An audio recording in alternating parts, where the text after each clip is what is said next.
साल 1964 तीन मूर्ति भवन के नाम से प्रसिद्ध प्रधानमंत्री निवास पर जवाहरलाल नेहरू की बहन और इंदिरा की बुआ कृष्णा हथी सिंह की एक चिट्ठी आती है। जिस इंसान के लिए वह चिट्ठी आई होती है वह उसे खोलता है और पढ़ना शुरू करता है। उस चिट्ठी में लिखा होता है, तीन मूर्ति भवन को अब तक नेहरू स्मारक न बनाने से इंदिरा काफी दुखी है और वह इसे सोचकर बार बार बेहोश हो जा रही है।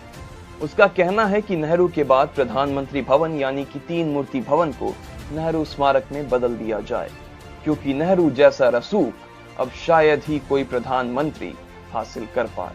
इतना पढ़ने के साथ ही वह नेता उस चिट्ठी को 4 खंड में फाड़कर हवा में धुएं की तरह उछाल देता है और तीखे स्वर में बोलता है कि आज के बाद वह तीन मूर्ति भवन के आसपास भी नजर नहीं आएगा।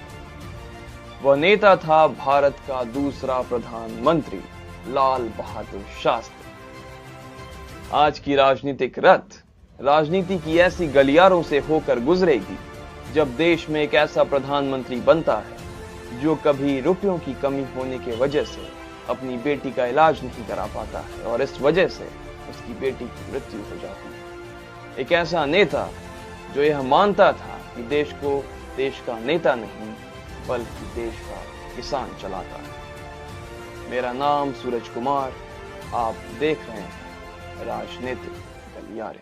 देश के प्रथम प्रधानमंत्री के मृत्यु के बाद सियासी गर्माहट अब तेज हो चुकी थी। कांग्रेस का हर एक नेता प्रधानमंत्री पद के लिए खुद की दावेदारी को ठोकने में लगा था और दावेदारी की इसी सियासत के बीच गुलजारी लाल नंदा को देश का कार्यवाहक अस्थायी प्रधानमंत्री बना दिया जाता है।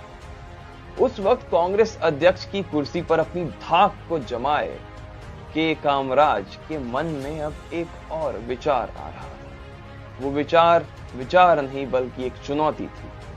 चुनौती देश को एक बढ़िया प्रधानमंत्री देने की, एक ऐसा प्रधानमंत्री जिसे देश स्वीकारे।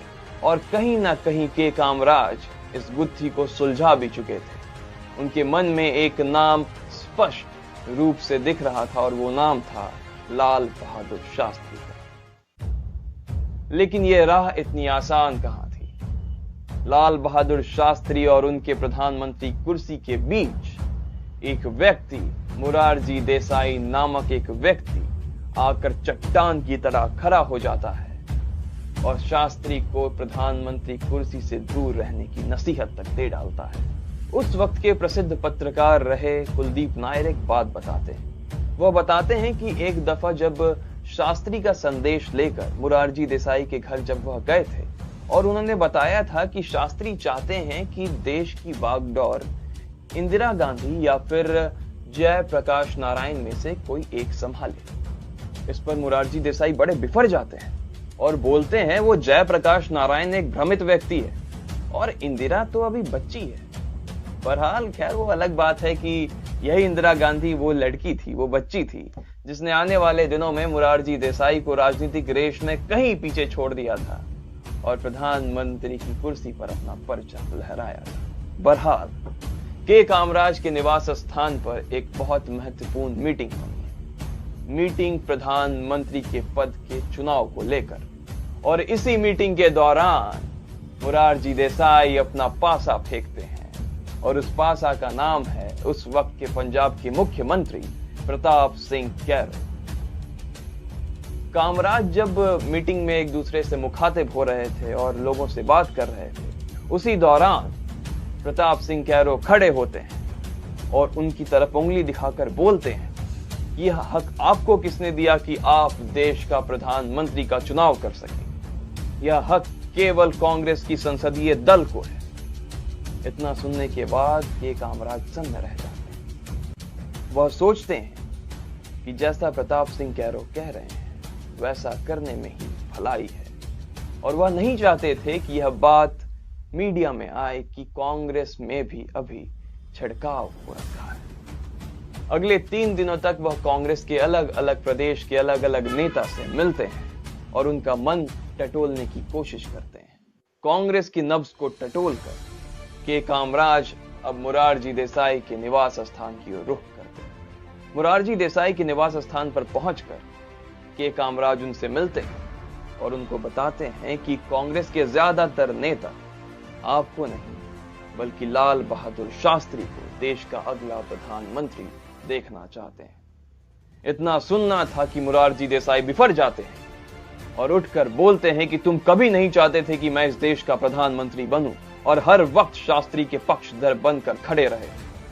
और इसी का नतीजा है कि कांग्रेस के ज्यादातर नेता मुझे नहीं बल्कि शास्त्री को प्रधानमंत्री के रूप में देखना चाहते। तुम एक नेता नहीं बल्कि पक्षपाती धूर्त इंसान हो। मुरारजी देसाई अपनी जगह से उठकर खड़े होते हैं, तिल की अंदाज में चश्मे को उतारते हैं और अपने कमरे की ओर निकल पड़ते हैं। इसके ठीक अगले दिन शास्त्री को देश का अगला प्रधानमंत्री घोषित कर दिया जाता है।